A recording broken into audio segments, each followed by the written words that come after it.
Maligayang pagbabalik mga kasolid, good at bad news para kay Casimiro. Last chance na ni Alas, Tyson Inoue, fight Casimiro versus Goodman, bata ng MP. Nakapila dito sa The Monster ng Japan na si Naoya Inoue. Iyan ang ating mga pag-uusapan. Para sa ating unang balita, hindi pa rin matapos ang usapin patungkol sa pagkapanalo ng ating kababayang si Vince Paras kontra sa pambato ng Japan na si Kyoguchi mga kasolida dahil controversial daw ang pagkapanalo ng ating kababayan. Naniniwala nga daw itong si Kyoguchi na siya ang panalo sa bakbakan, ganun din ang mga Japanese boxing fans at tila naluto daw ng mga hurado ang naging resulta ng kanilang naging laban. At dahil nga sa usapin yan mga kasolid, hindi na nakatiis at nagsalita na rin sa wakas ang Treasure Boxing Promotion Mr. Ito Masayuki. Sinabi nga nitong si Masayuki mga kasolid na pinanood niya ng 2 beses ang bakbakang Paras kontra Kyoguchi. At kahit nga daw kababayan niya itong si Kyoguchi ay naniniwala siyang si Vince Paras ang panalo sa bakbakan at wala nga daw dayaang nangyari. Samantala, boxing legend na si Mike Tyson naniniwalang wala nga daw makakatalo dito kay Naoya Inoue sa Super Bantamweight Division. Pero mas maganda pa rin nga daw na labanan na nitong si Inoue ang matagal nang naghahamong si Cuadro Alas Janbel Casimiro. At para sa kalaman ng lahat, muli magbabalik sa professional boxing itong si Mike Tyson kontra nga dito kay Jake Paul.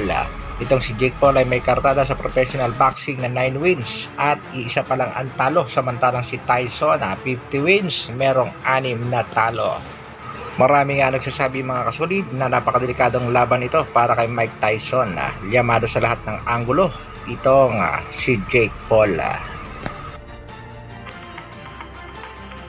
Sa kabilang balita naman mga kasolid, good news para kay Casimiro pero meron din bad news para sa ating pangbatong si Alas. Unang ang good news mga kasolid ay umangat sa WBO ranking ang ating pangbato, number 3 na. Pero bad news, umangat din sa ranking itong bata ni MP President Sean Gibbons na si TJ Doheny at kasalukuyang rank number 2 sa WBO. At mas malakas ang tsansang makalaban niya ang Japanese monster na si Naoya Inoue kaysa sa ating pangbatong si Angas ng Pinas. Isa pang bad news mga kasolid, top rank promotion Mr. Bob Aroma tutol nga at hindi rin papayag na makasa ang bakbakang Casimiro at Naoya Inoue. Pagdating naman sa pilahan, malayo pa rin ang ating pangbato. Nangunguna nga sa pila itong undefeated Australian boxer na si Sam Goodman at pumapangalawa nga dyan mga kasolid ang WBA mandatory na si Murodjon Akhmadiev at nakapila rin nga dyan mga kasolid itong si TJ Doheny.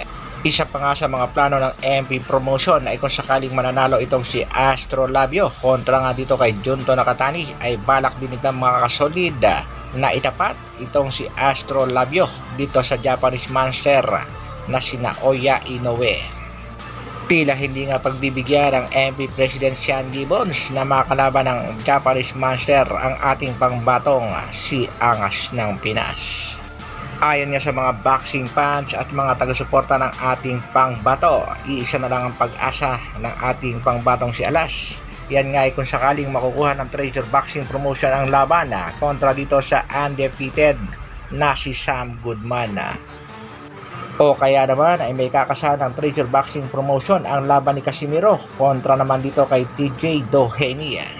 Yan ang lamang daw 2 labang yan ang pag-asa ng ating pangbato upang mapalapit sa posibleng laban sa Japanese monster na si Naoya Inoue. At kung sakali nga daw hindi makuha ang mga labang yan, maaaring panaginip na lamang ang posibleng laban sa tinaguriang halimaw ng Japan. Ano sa palagay nyo mga kasolid? Hanggang dito na lang muna. Maraming salamat sa patuloy na pagsuporta at panonood. Mabuhay! Dr. Alvin Vlogs. Brrrr.